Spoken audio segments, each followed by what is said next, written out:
Bonjour à tous. Monsieur le Président, bonjour, merci. Bonjour aux membres de la famille de notre regretté confrère Hervé Bazin, qui en effet s'est éteint en avril dernier dans sa 91e année. Il était né à Dijon, dans cette belle province de Bourgogne qu'il affectionnait beaucoup et à laquelle il est resté en effet très fidèle. Et puis il a fait ses études vétérinaires à Alfort. Et un point important que je souhaite mettre en évidence d'emblée, c'est que c'est pendant ses études de vétérinaire qu'il a eu le premier contact avec le monde de la recherche en tant qu'élève de laboratoire ou garçon de laboratoire, c'est selon ce qu'on appelait à l'époque. Donc, il avait ainsi fait un stage dans le laboratoire d'Alain Paraf et de Jean Hassot, qui à l'époque était à Alfort, avant qu'il ne crée, quelques années après, à l'INRA, le laboratoire de virologie et d'immunologie qui était mon laboratoire. Donc, il y a en quelque sorte là un lien qui s'est a posteriori opéré.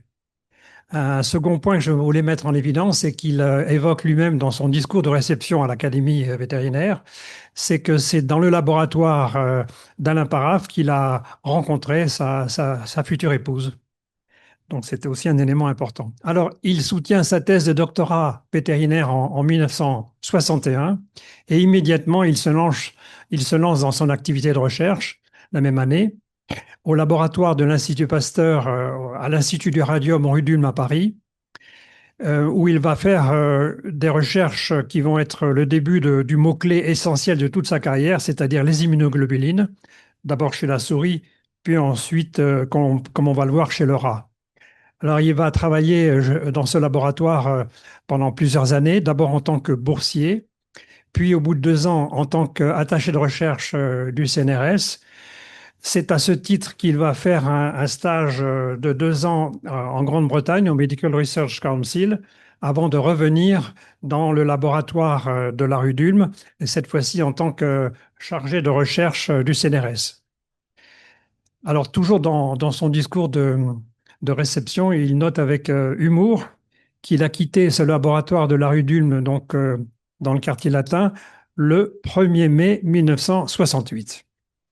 Alors, il quitte ce laboratoire pour rejoindre, en tant qu'employé donc mis à disposition de l'Euratom, pour rejoindre le laboratoire du professeur Doria en radiobiologie à Rome.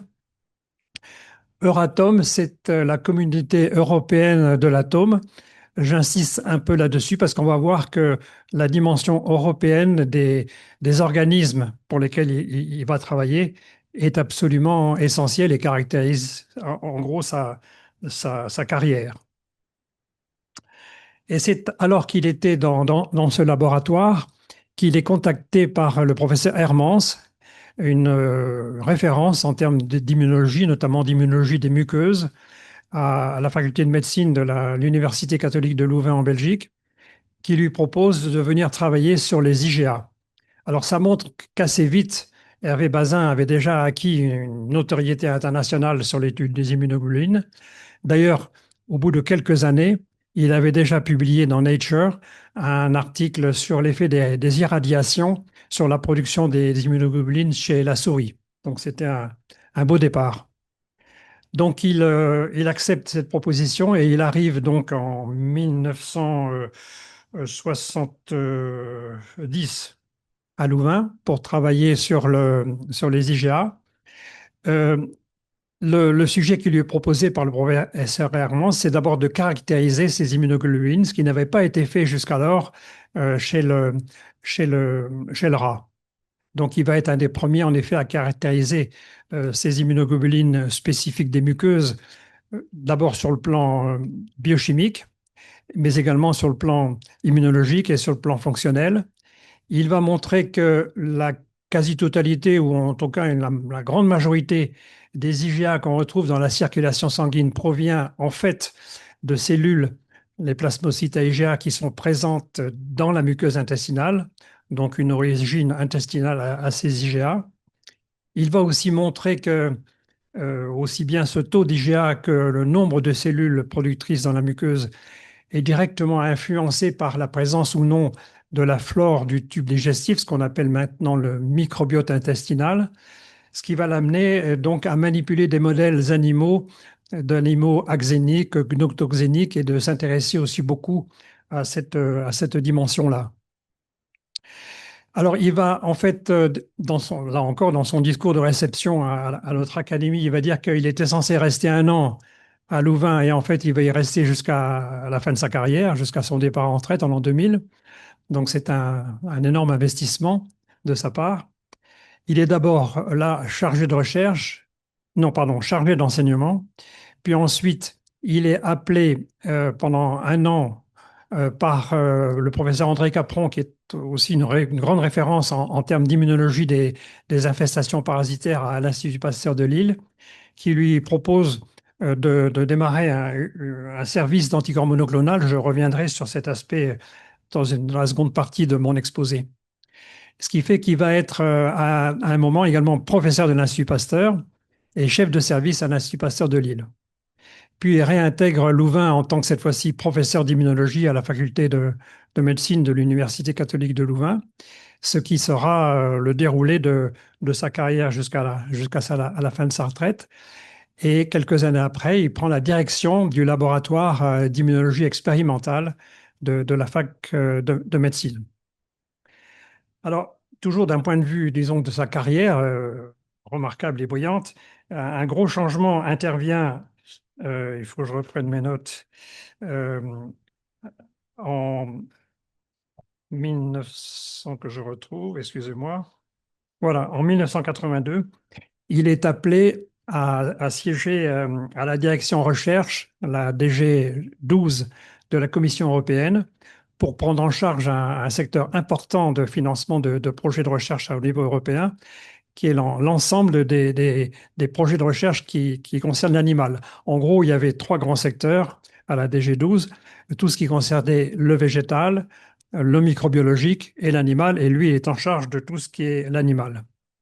Et ce qui est tout à fait remarquable, c'est que bien sûr, c'est un emploi à temps plein qui requiert beaucoup d'investissement, mais il demande et il obtient de la Commission européenne la possibilité de continuer en parallèle à piloter sa recherche dans son unité d'immunologie expérimentale à Louvain. Et on va voir dans la seconde partie de mon exposé à quel point cette activité de recherche a été formidablement fructueuse. Donc sa carrière officielle, en tout cas, se termine par le départ en retraite en l'an 2000. Ça n'est pas pour autant qu'il est oisif, puisque 1 an après, il est élu ici à l'Académie vétérinaire de France et 3 ans après à l'Académie de médecine. Alors, à l'Académie vétérinaire, il en assure la présidence pendant toute l'année 2016. Et je voudrais retenir 2 faits importants pendant cette présidence. Il a organisé et piloté la séance solennelle qu'il a souhaité organiser dans les locaux de l'Académie de médecine sur un thème qui correspond bien à sa recherche, à savoir une santé. Puis, il a également organisé une séance dans le cadre très particulier du 250e anniversaire de la création de l'école d'Alfort dans l'amphi historique à Alfort, sur un thème qui lui correspond aussi parfaitement, à savoir les vétérinaires et l'Europe. Pendant son activité, pendant sa période de retraite, il est aussi actif en termes de recherche personnelle sur l'histoire des sciences, en particulier l'histoire de la vaccinologie et des vaccins. Je reviendrai sur cet aspect-là dans la seconde partie. Donc, pour le déroulé assez bref que je viens de faire de sa carrière, je pense qu'il faut remarquer d'une part sa capacité de mobilité, son implication européenne, puisqu'il a travaillé d'abord à l'Euratom, puis ensuite à la Commission européenne, et son investissement tel qu'il est capable, à un certain moment et pendant plusieurs années, de mener de front 2 missions importantes à la Commission européenne et dans son laboratoire de recherche à l'Université de Louvain. Je voudrais maintenant arriver dans la seconde partie à l'aspect beaucoup plus essentiel, bien sûr, son œuvre en immunologie. Je l'ai déjà dit, le mot-clé du début à la fin, c'est immunoglobulines. Il commence par travailler, on l'a évoqué, Rudulme, sur les immunoglobulines de souris, et à partir du moment où il rejoint le professeur Hermans à Louvain, il va entièrement se spécialiser sur les immunoglobulines de rat. D'abord, comme je l'ai évoqué, sur les IgA, Mais il va avoir aussi à Louvain la possibilité d'exploiter un élevage de rats, des rats qu'il va appeler loups pour Louvain, et qui ont la propriété d'avoir des cancers spontanés des ganglions lymphatiques. Alors, c'est une propriété qui est tout à fait importante parce qu'à partir de ces cancers spontanés, il va pouvoir générer in vitro des lignées cellulaires qui vont se multiplier indéfiniment, dont un certain nombre d'entre elles vont être des lignées sécrétrices d'immunoglobulines. Et c'est un outil tout à fait fondamental pour lui, puisque ça va lui permettre de décrire de façon très systématique l'ensemble des immunoglobulines de rat, euh, IgM, IgA, IgG, les différentes sous-classes, les IgE également, les IgD, ainsi que les aspects moléculaires de ces immunoglobulines, les chaînes lourdes, les chaînes légères. Bref, il devient vraiment un spécialiste incontournable de l'ensemble des immunoglobulines chez le rat. Un autre aspect important, c'est que euh, au début des années 70, il y a eu vraiment une révolution en immunologie qui a valu le prix Nobel à Köhler-Helmstein, c'est-à-dire la découverte de la production des hybridomes et des anticorps monoclonaux. Alors, je rappelle que pour obtenir un hybridome, il faut faire fusionner des lymphocytes B d'une souris immunisée, en l'occurrence, avec une lignée cellulaire qui est une lignée qui permet la sélection de l'hybride cellulaire qui a été ainsi créé et qui devient ensuite, après clonage, un, un hybridome producteur d'un anticorps monoclonal. Ça, c'était chez la souris. Donc, il utilise les lignées qu'il a générées dans son laboratoire à partir des rats loups pour créer une lignée de fusion cellulaire qui va permettre, donc, de la même manière, après obtention de lymphocytes B de rats immunisés, de réaliser la fusion et d'obtenir des hybridomes producteurs d'anticorps monoclonaux. Il est probable que la plupart des anticorps monoclonaux de rats qui ont été produits dans le monde dérivent d'une manière ou d'une autre, directement ou indirectement, de la lignée cellulaire de fusion qu'il a créée, ainsi que de l'élevage des rats loups qu'il a largement distribué dans le monde à tous ceux qui le souhaitaient. Alors, avec ces anticorps monoclonaux et en collaboration avec le professeur Capron à Lille, il montre le rôle protecteur dans l'immunité antiparasitaire des IgE, les IgE qui sont capables de se fixer sur le parasite, le schistosome, et d'attirer ainsi des macrophages qui vont pouvoir contribuer à la défense contre cette parasitose. Il va aussi produire bien sûr beaucoup d'anticorps monoclonaux, parmi lesquels deux anticorps monoclonaux à utilité thérapeutique. Un premier anticorps monoclonal de rat dirigé contre le récepteur à l'interleukine 2 humaine et un deuxième dirigé contre la molécule CD2 humaine qui tous les deux s'avèrent avoir des rôles immunosuppresseurs chez l'homme et qui vont être utilisés en recherche thérapeutique pour lutter contre les rejets de greffe chez l'homme, greffe rénale et greffe hépatique. Donc, ce sont évidemment des outils de première importance. Alors, cette œuvre en immunologie se traduit par un nombre tout à fait remarquable de publications, 430, la plupart dans des revues de très haut niveau. Je veux citer quand même 6 articles dans Nature, un dans Science, 7 dans Journal of Experimental Medicine et 3 dans Proceedings of National Academy of Science. Plus, bien entendu, plein de journaux de spécialités en cancérologie, en immunologie, en transplantation. Donc, vraiment une production remarquable. Je rappelle que quand même, pendant pas mal d'années, il menait de pair son travail à la Commission européenne et son travail de recherche. Hein. Donc, c'est tout à fait remarquable. Alors, en termes d'enseignement, bien sûr, il a enseigné l'immunologie pendant pas mal d'années à Louvain, plus, bien sûr, l'encadrement des thèses, de thèses d'agrégation, ainsi que de thèses de doctorat. Une autre caractéristique d'Hervé Bazin, c'est sa capacité à produire des ouvrages de synthèse. Et il a quand même un certain nombre de livres dont il est l'auteur. Alors, je voudrais citer d'abord des livres sur sa spécialité. Il faut que je retrouve ma page. Voilà. Donc, un premier ouvrage En 1990 sur les hybridomes de rats et les anticorps monoclonaux de rats qu'il coédite seul. Vraiment, c'est sa spécialité. Après deux livres très importants pour nous et qui avons travaillé en immunologie des animaux domestiques, j'entends par là autre que la souris, un premier ouvrage qui s'appelle Immunologie animale, qu'il édite avec Paul-Pierre Pastoret de Liège et André Govarts de Bruxelles. Immunologie animale avec enfin, une organisation de son livre extrêmement claire, c'est-à-dire qu'il passe d'une espèce animale à l'autre. Et pour chaque espèce, il suit toujours le même plan. Les organes lymphoïdes, les immunoglobulines, les populations leucocytaires, le complexe majeur d'histocoagulabilité, etc. Donc, ce qui permet pour nous qui travaillons en immunologie animale d'avoir à cette époque-là vraiment un ouvrage de référence. Ce même ouvrage va être amplifié quelques années plus tard et produit en anglais, Handbook of Vertebrate Immunology. Alors pour ces deux ouvrages, bien sûr lui-même a rédigé certains chapitres seul, mais pour d'autres chapitres, il a fait appel à des spécialistes. Bon, j'avais contribué pour ce qui me concerne au chapitre sur l'immunologie porcine.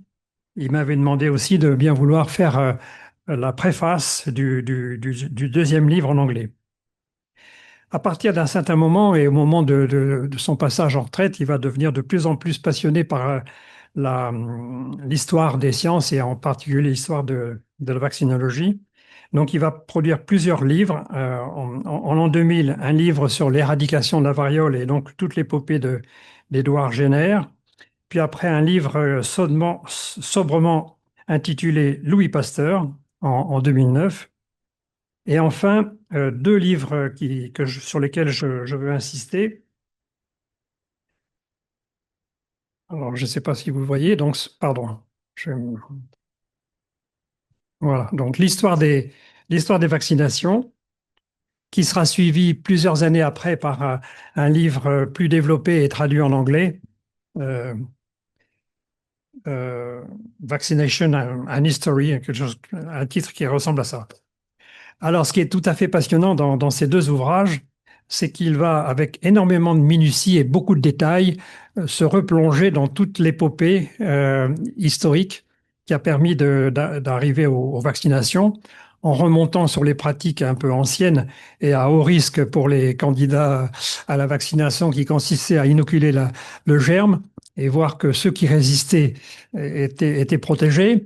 Puis bien sûr l'épopée de Jenner et de Lady Montagu sur la vaccination contre la variole, pour ensuite aborder avec beaucoup de détails tous les travaux de Louis Pasteur.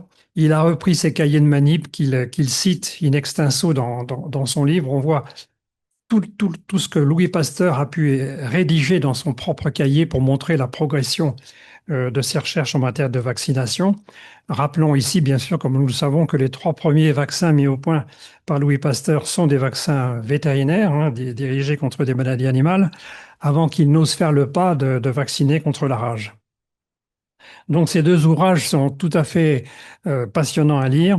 Il y a en particulier tout un paragraphe dans lequel il montre que dès le début, le scepticisme était déjà présent et que ce qu'on appelle actuellement donc les anti-vax existaient déjà dès le début des premières vaccinations.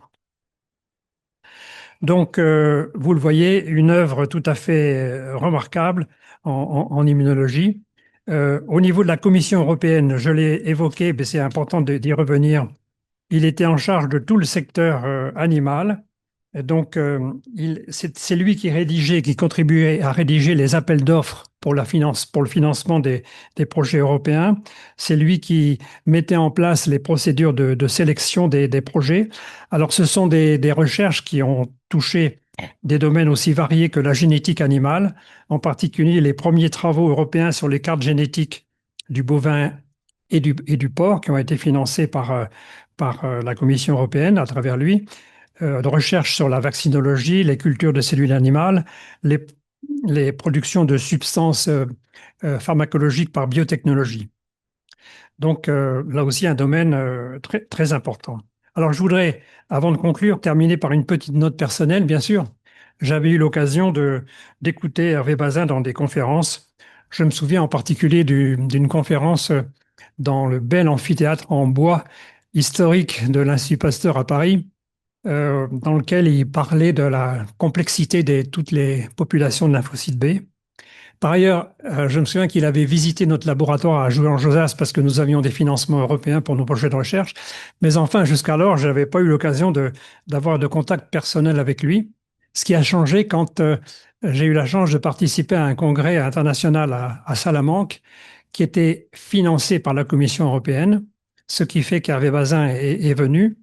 Et pendant plusieurs jours, donc, nous nous sommes retrouvés à trois vétérinaires immunologistes français. Donc, lui, moi et Marcel Véman, spécialiste du complexe majeur d'histocompatibilité du porc. Et le fait d'avoir passé plusieurs jours ensemble dans ce contexte a fait qu'on a fait connaissance, on a appris à mieux se connaître. Et ensuite, quand j'ai été moi-même élu ici à l'Académie vétérinaire, puis à l'Académie de médecine, j'ai été très heureux de retrouver Hervé Bazin. Donc, en conclusion, je pense que vous serez d'accord avec moi pour dire que nous, membres de l'Académie vétérinaire de France, pouvons être particulièrement fiers d'avoir connu et côtoyé et eu dans nos rangs un scientifique de ce grand niveau. Et je vous remercie de votre attention. Très bien. Merci beaucoup, Bernard. Donc, je vous propose de vous lever. Je vous invite à vous lever pour observer une minute de silence en l'honneur du professeur Hervé Bazin.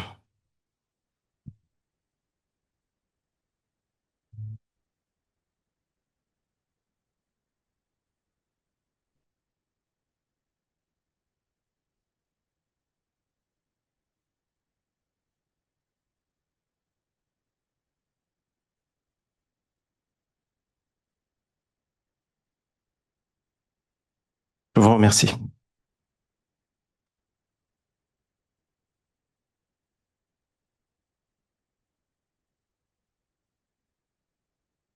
Donc, j'invite les trois membres de la famille d'Hervé Bazin à nous rejoindre avec Bernard pour prendre une photo. Et comme ça, on pourra vous libérer pour la suite. Et j'ai vu qu'il y avait d'autres personnes en visio, notamment j'ai vu Cécile Giraud, donc voilà. Cécile Giraud. Non, c'est pas elle. Non, je suis là, c'est plus Inter, ouais. Ah. Qui est la maman d'Antoine et D'accord. sa fille. Parfait. Voilà. Et je suis là aussi, je me présente, je suis sa petite fille Alice Giraud pour le coup. Très bien, enchanté.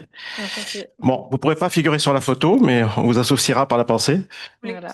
C'est gentil.